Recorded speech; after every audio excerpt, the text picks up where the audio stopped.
Informasi pertama saudara, jari seorang bayi di Palembang, Sumatera Selatan terpotong oleh perawat saat hendak membuka selang infus. Pihak rumah sakit telah mengakui perawat tersebut lalai dan menonaktifkan sang perawat. Insiden menimpa seorang bayi 8 bulan di Palembang, Sumatera Selatan. Jari kelingking sang bayi tergunting oleh perawat rumah sakit saat hendak membuka selang infus. Ayah bayi sempat mengingatkan agar perawat itu membuka perban dengan hati-hati. Tetapi perawat malah menggunakan gunting untuk membuka perban yang melekat pada lengan anaknya hingga jari kelingking sang bayi terpotong. Potong jarinya. Di mana itu, Pak? Di rumah sakit Muhammadiyah. Awalnya itu gimana, Pak? Awalnya? Mau buka infusa, dan katanya kami ingatkan buka perban bayi pakai biasa. Dari itu masih menang dewek, jadi laju terbuka pakai gunting besar, laju terpotong jari kirinya. Oh, karena gunting tadi? Iya, karena gunting. Wakil Direktur SDM Rumah Sakit Muhammadiyah Palembang mengakui kelalaian yang dilakukan oleh perawatnya. Kini oknum perawat itu dinonaktifkan. Pihak rumah sakit juga telah melakukan operasi untuk menyambung kembali jari kelingking sang bayi. Lalai ya, bisa dikatakan lalai sehingga menyebabkan kelingking dari pasien bayi itu terputus. Nah, dari kejadian itu pihak rumah sakit langsung cekatan langsung membawa pasien itu ke ruang operasi. Oknum perawat tadi dikenakan sanksi apa? Yang perawat untuk perawat tadi sanksinya untuk sementara ini kita nonaktifkan dan nanti dia akan diproses di komite medis. Meski pasien telah menjalani operasi, ayah korban tetap melanjutkan kasus ini ke pihak kepolisian. Hingga kini polisi telah memeriksa 7 orang saksi.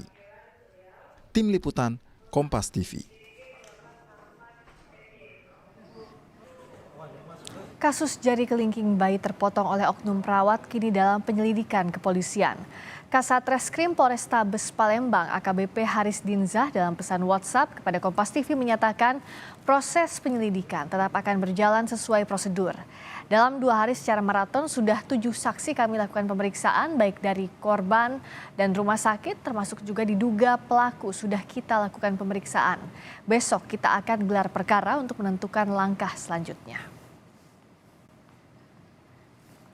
Pihak rumah sakit mengakui oknum perawatnya lalai menjalankan tugas hingga menyebabkan jari kelingking pasien bayi terpotong. Bagaimana kondisi bayi pasca operasi? Kita berbincang dengan Muksin, Wakil Direktur SDM RS Muhammadiyah Palembang. Selamat malam Pak Muksin. Selamat malam.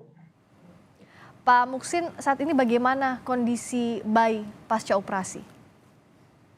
Alhamdulillah sampai saat ini pagi tadi Pak Direktur bersama Direktur dan Ketua Pimpinan Wilayah Muhammadiyah Sumatera Selatan membesuk pasien dalam keadaan bagus, baik, dan untuk hasil dari operasi tersebut itu bisa dilihat besok jam 9 pagi insya Allah akan dicek kembali hasil operasi tersebut.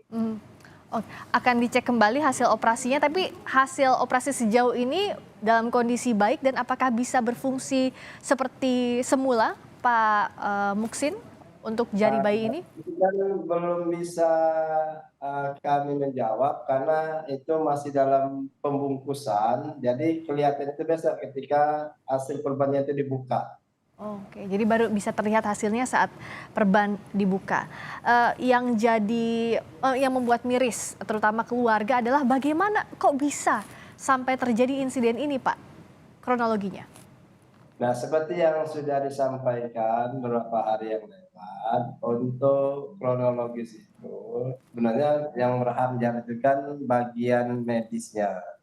Saya hanya menjawab tentang respon dan tanggung jawab pihak rumah sakit yang berkaitan dengan kelalaian perawat kami itu. Jadi untuk medisnya itu, kronologisnya itu saya tidak bisa jawab. Oke, untuk sanksinya tapi sudah dinonaktifkan saat ini, betul? Ya, untuk sementara ini perawat itu kita sanksi, kita nonaktifkan sambil menunggu proses lebih lanjut lagi. Oke, kalau secara medis tentu tidak akan kami tanyakan kepada Bapak, tapi sejauh ini bagaimana pengalaman perawat Anda sebagai SDM tentu bisa ada track recordnya begitu. Pengalaman perawat ini apakah betul sudah 18 tahun lebih berprofesi dan adakah SOP yang dilanggar begitu? Tidak, perawat ini bagus, dia sudah berpindah-pindah tempat dari ruang operasi, UGD, dan juga sering melayani pasien-pasien seperti itu. Dan sekali lagi, ini kan bagian dari musibah. Yang musibah itu semua orang tidak bisa menolaknya. Jadi sekali lagi kami juga ini menganggap musibah bagi keluarga pasien, bagi perawat, dan bagi rumah sakit untuk jadi bahan pelajaran untuk lebih berhati-hati ketika melakukan tindakan kepada seorang anak bayi. Oke, dan saat ini perawat sudah dijatuhi sanksi oleh rumah sakit, tapi di sisi lain tadi juga ada keterangan dari polisi bahwa penyelidikan tetap berlanjut. Rumah sakit memberikan ruang terbuka untuk penyelidikan ini bagi polisi. Ya, tadi Sabtu malam Minggu dari pagi Polresta Kota Palembang sudah melakukan tindakan. Sore meminta data kami kasih, dan malamnya itu ingin melakukan meminta keterangan kepada perawat kami yang dinas pada hari Jumat tersebut.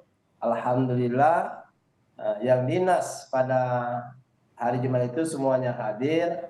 Awalnya keterangan itu diminta di rumah sakit, berhubung tempatnya dan peralatan yang dibawa kurang, jadi pindah ke Polresta Palembang, dan alhamdulillah pegawai kami itu semuanya respon, dan kami juga mendampingi pegawai-pegawai kami itu sampai selesai mereka diminta keterangan. Oke, dan besok penyelidikan akan dilanjutkan dengan pemeriksaan begitu, termasuk pihak rumah sakit juga, Pak Muksid? Sampai sekarang ini kami belum dapat informasi untuk tindak lanjutnya. Baik, tapi tentu harapannya bayi yang jadi korban bisa segera pulih dan tidak terulang lagi kejadian ini. Itu harapan kita bersama ya, Pak Muksid. Terima kasih atas waktunya di Sapa Indonesia Malam. Wakil Direktur SDM Rumah Sakit Muhammadiyah Palembang, Pak Muksid. Terima kasih.